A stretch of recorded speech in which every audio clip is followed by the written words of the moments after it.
Welcome to the Robertson and Easterling podcast. Thanks for listening. I'm Craig Robertson. And I'm Matt Easterling. Craig and I are board-certified family law specialists, but more simply, we're professional storytellers. Together, we run one of the most successful boutique law firms in Mississippi. As divorce lawyers, we are creative problem solvers who work with real people during the most difficult seasons of their lives. So sit back, relax, take a deep breath. Everything's going to be okay. You found us, and what you're about to hear is going to help. Our guests on the podcast today are Roane and Eva Hunter. This is actually a follow-up episode to a previous podcast that we did. Roane and Eva are the founders of LifeWorks Counseling. And if you did not listen to the first episode with Roane and Eva, stop right now and go listen to that. But if you had the good fortune of listening to it, where we left off last time is you guys, through dealing with marital issues, ultimately got divorced and remarried. That's where we ended the last episode. We'd like to pick up right where we left off. Thank you guys for being here again. Thanks for having us. Glad we're back. Mm-hmm. Roane, one of the recent, social media is how we learn everything these days, but I've known you for a while now, and we were talking about when you and Eva got remarried, and you told the story about how you knocked on the door of the retired Baptist pastor, and he married you, and what a beautiful moment that was. But I saw a picture of you, and I questioned, to be honest with you, whether or not this marriage is actually valid. But I know you had the fortune of marrying your son and now daughter-in-law, and I don't think I've ever seen a photograph glow like the photograph of you in that moment. And I've heard people talk about, the moments they miss if a divorce happens. How was that? Oh my gosh, it was pretty amazing, and certainly to think that could have missed all of that. Boy, it was. And the same for me. Yeah, I felt the same way. That I was just so grateful that that it did work out for us, and that Roane was willing, and I was willing to really have the marriage that God intended us to have all along. And it was just certainly an honor and a privilege that they asked me to do their ceremony, and it was pretty darn special. Sure was. That's got to be a moment where it certainly comes together, and you know that, man, it was worth it to put in all the work that you guys did. Yes. Oh, yeah, absolutely. 100%. We say that often. We just had our first grandbaby. Yes, our other son and his wife had our first granddaughter. Thank you. And it's a granddaughter. We had two sons, so this is a whole new world. And even driving down to the hospital when she was in labor, we looked at each other and said, it's all been worth it. Every step of the journey has been worth it. All right, so I have to know the grandparent name is what?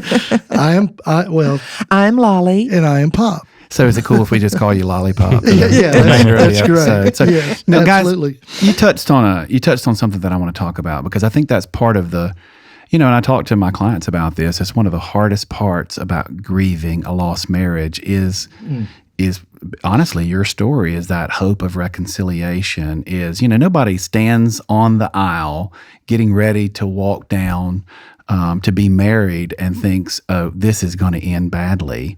And that really is, with a death, there is finality. Yeah. Mm-hmm. But with a lost marriage, there is always that hope that things could be restored to the way they were. And you guys talk to couples every day, and where that is their reality. Yeah, and we often, we tell couples all the time, and I mean, this might be bad for y'all's business, but we always say, even Jesus said, everybody thinks that adultery is the reason for divorce. But really, if you look at that passage, what Jesus said is, it is that was given by Moses. He said, it is because of the hardness of heart. And we have seen, obviously, our own marriage and many marriages heal from adultery.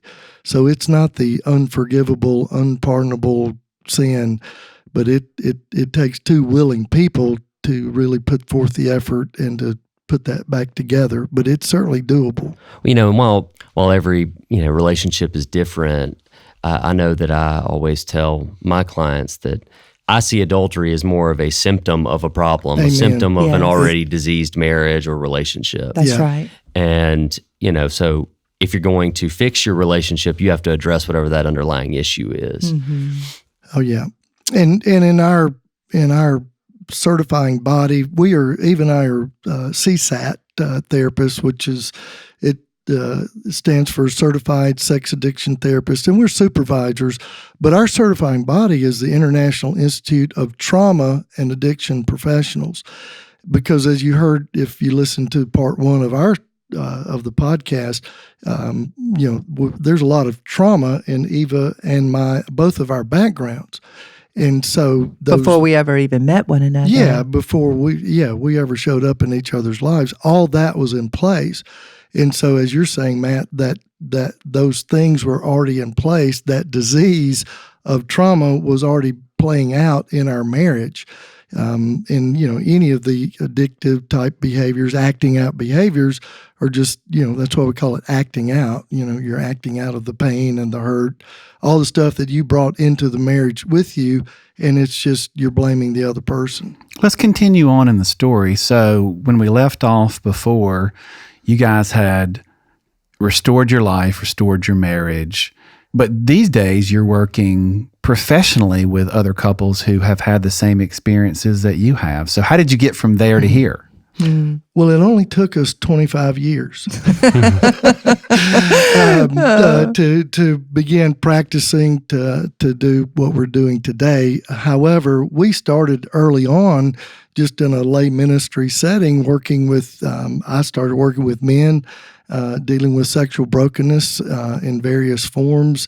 And Eva started working with partners of sexual brokenness. After a period of time, of some seasons, years actually, because we needed both to experience consistent action over time for our marriage. That we really, what we presented was really real.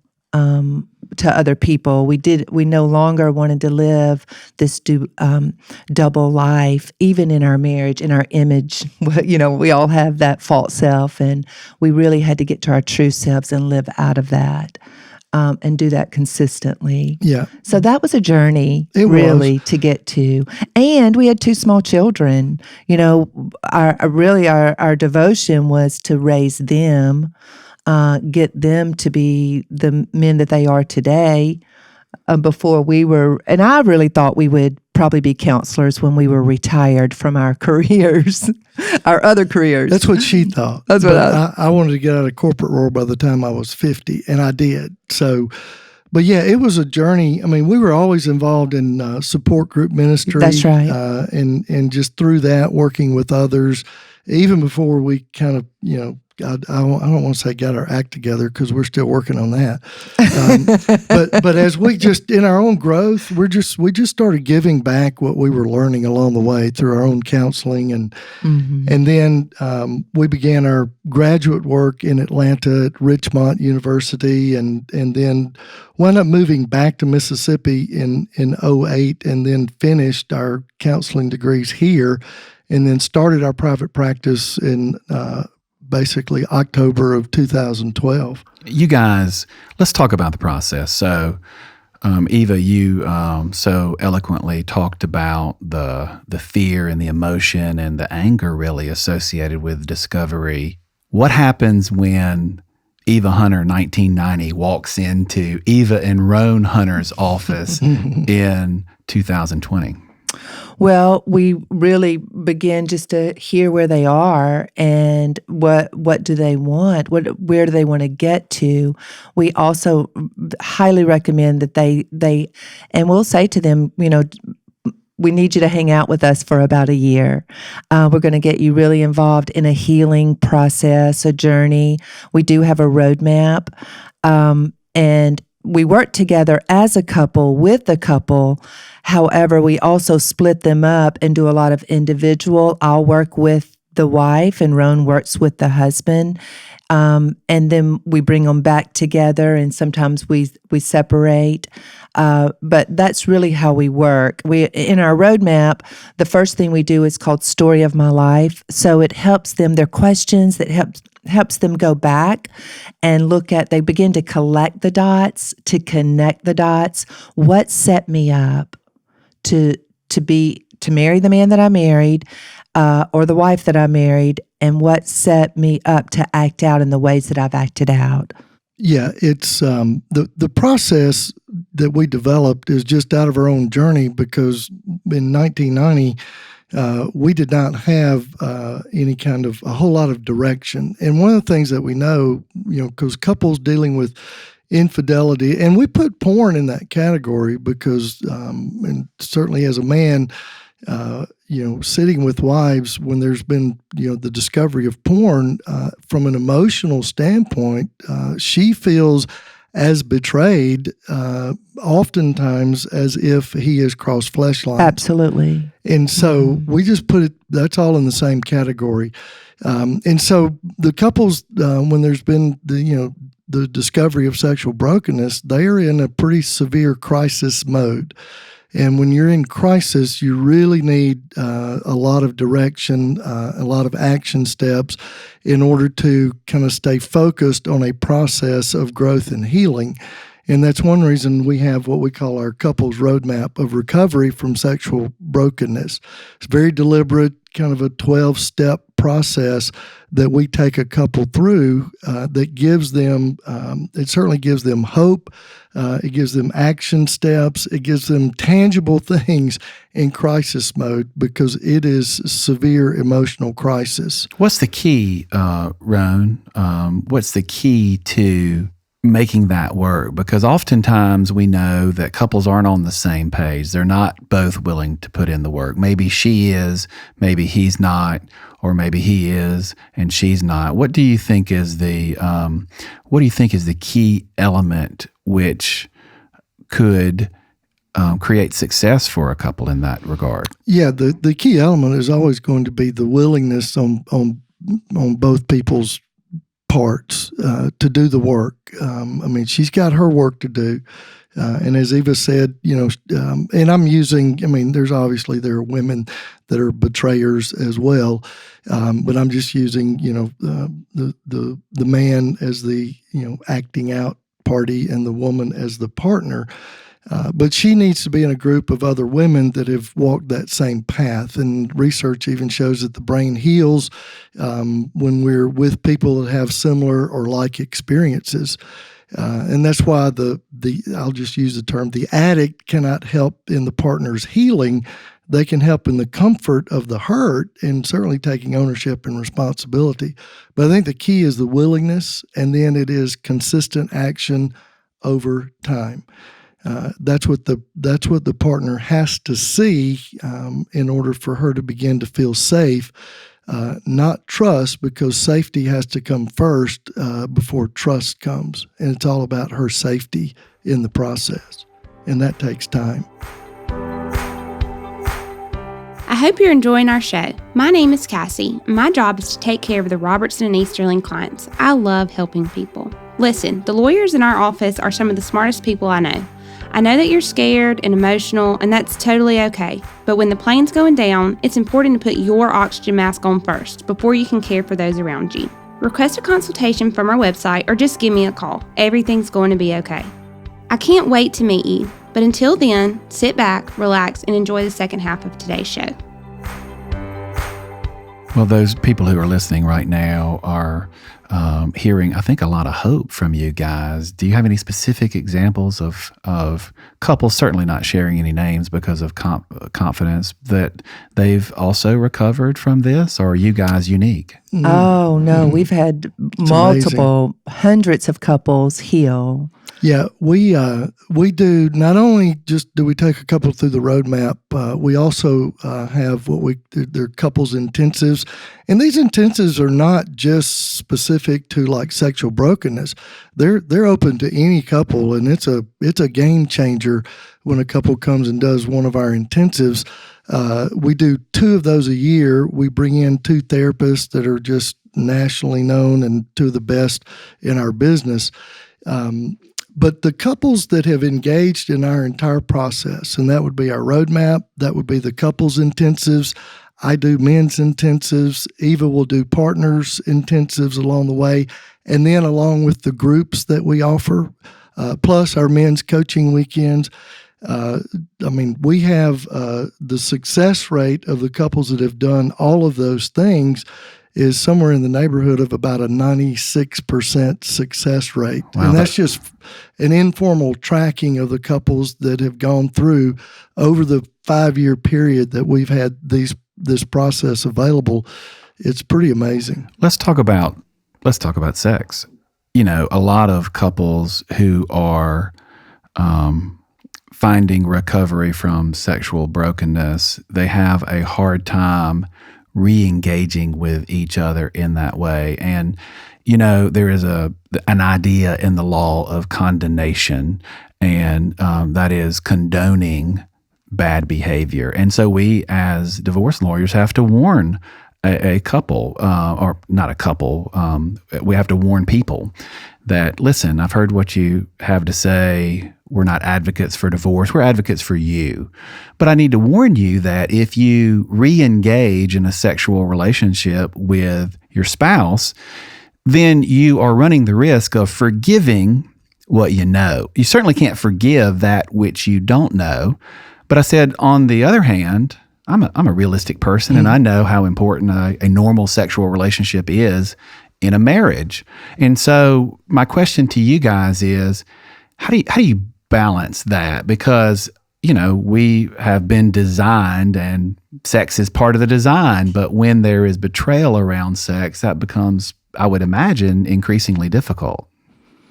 Absolutely. And one of the things that we tell a couple is like, and Eva said this earlier, is like, we want you to give it a year before you make any life-changing decisions. And certainly the sex piece in that, they're probably going to be having sex. One of the things that we recommend a couple do early on is a 90-day period of abstinence. And part of that is just resetting the brain, kind of clearing the chemicals out from all the any sexual acting out behavior. And the focus during that time is on the emotional connection, because most couples, most couples have a sexual connection and they lack an intimate emotional connection. And we're working on that emotional connection because ideally sex would be the byproduct of the emotional, intimate connection. But in our world today, we've kind of got that inverted. And so the process is what we use is called sexual reintegration therapy, and that comes from doctors Bill and Ginger Burkaw, and they have a workbook that we use called the Couple's Guide to Intimacy. And so we're getting the couple to really begin to focus on the emotional and relational connection and to take sex off of the table. And then we always say, in a year's time, you will come to your answer.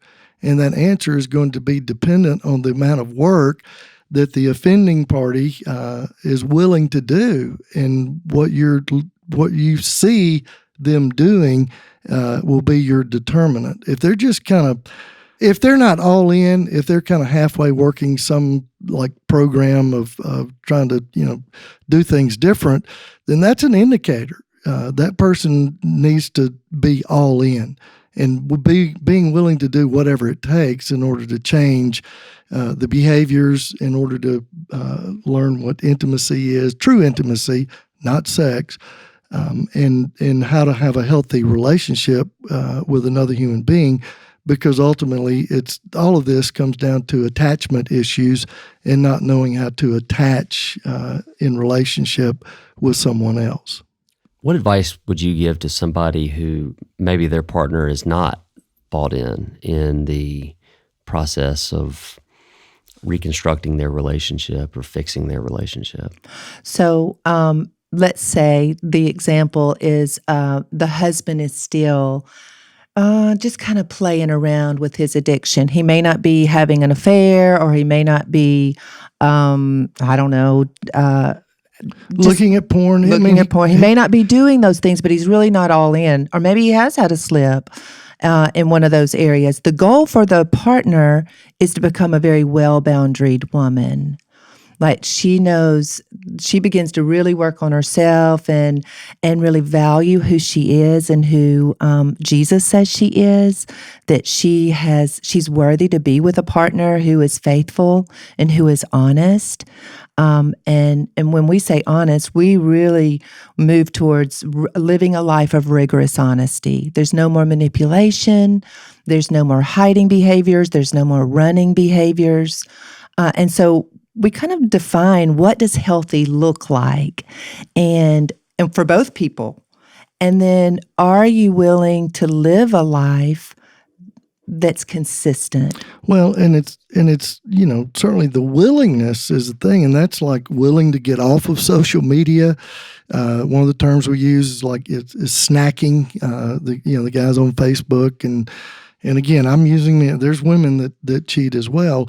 But it's all these little indicators that the partner is looking for in order to see if he's really all in order to be able to have ultimately all this is healthy boundaries. Both of you have used the term boundaries. And for our listeners out there who might not be in the counseling world or might not be divorce lawyers like me and Matt who hear the concept of boundaries, can you explain it to the listener in a way that makes sense? Well, I hope so. Boundaries are really what I will accept and what I won't accept. They're really all about the individual. It's not about trying to get another person to do the right thing or do what they want them to do. It's really coming from the standpoint of, I will not accept that you are acting out with other women. I will not. And if you choose to do that, I can't control it, but this is what I'm going to do. Yeah, I think boundaries are just simply, it's about who I am as a person. Oftentimes it's like, I've got to set a boundary with somebody, and that's kind of counterproductive. It's really more about, like Eva said, who I am as a person. These are things that I will accept. These are things that I will not accept. These are my values. This is my integrity. These are things that I will do. These are things that I will not do. And then that becomes about me, and I can't control the other person. If you're going to do that, I know what I'm going to do, and it's about me, my values, and my integrity. It's not about setting a boundary on another person.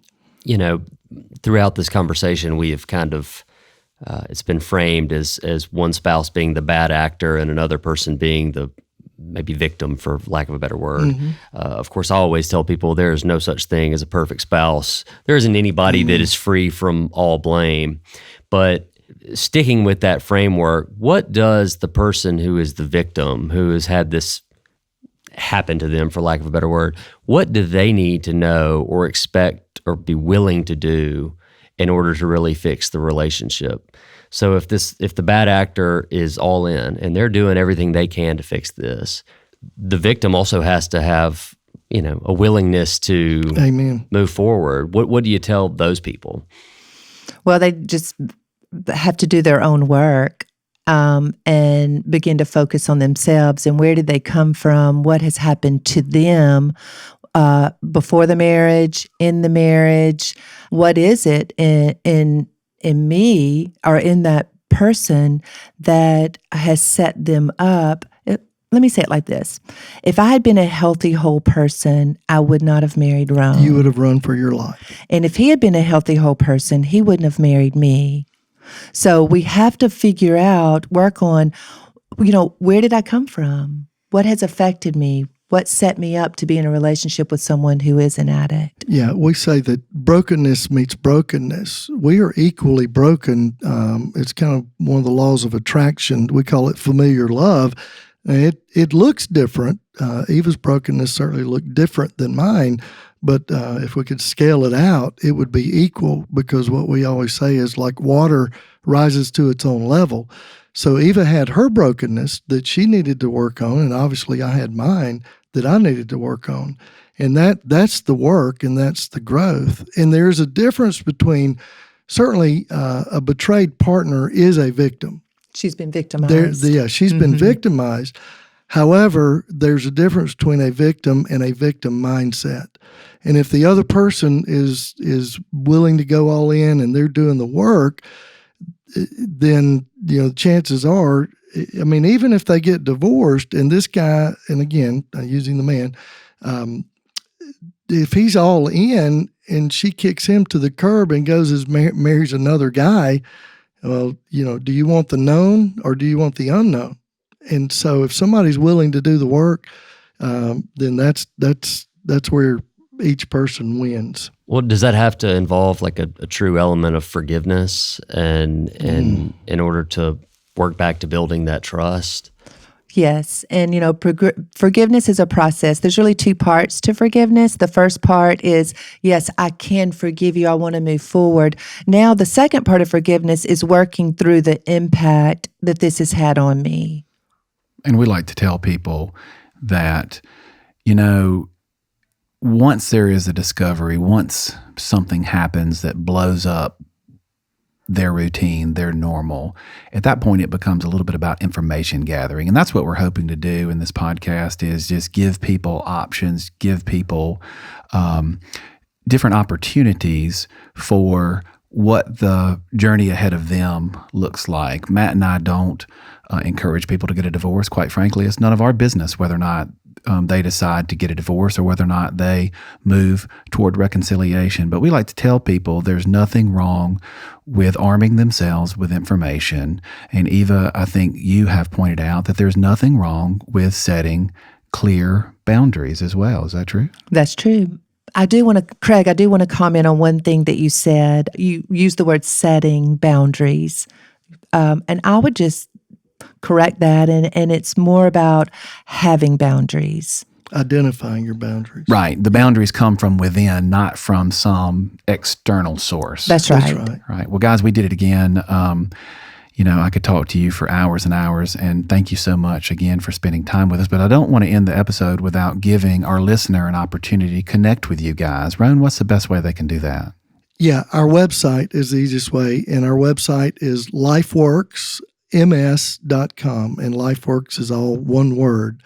And then we also, in the process, we have our an upcoming book that is going to be out probably the first part of next year. And the book will be Sex, God, and the Chaos of Betrayal, a couple's roadmap of recovery from sexual brokenness. So that'll be coming up, like I say, first part of the year. We're excited about that. Guys, thank y'all so much again for being here today. I can't wait to read the book and find out more about y'all's story. We'll have to have you back again sometime. Absolutely. Thanks for having us. Glad to be here. Thanks, guys. You've been listening to the Robertson and Easterling podcast. Thanks for spending time with us. We'd love to hear from you if you need our help. You can request a consultation from our website in less than 5 minutes. If you liked our show, please subscribe to our podcast so you'll be one of the first to know when our next episode drops. Have a great rest of your day, and remember, there's nothing wrong with arming yourself with information. On behalf of Matt and our entire team, thanks for listening.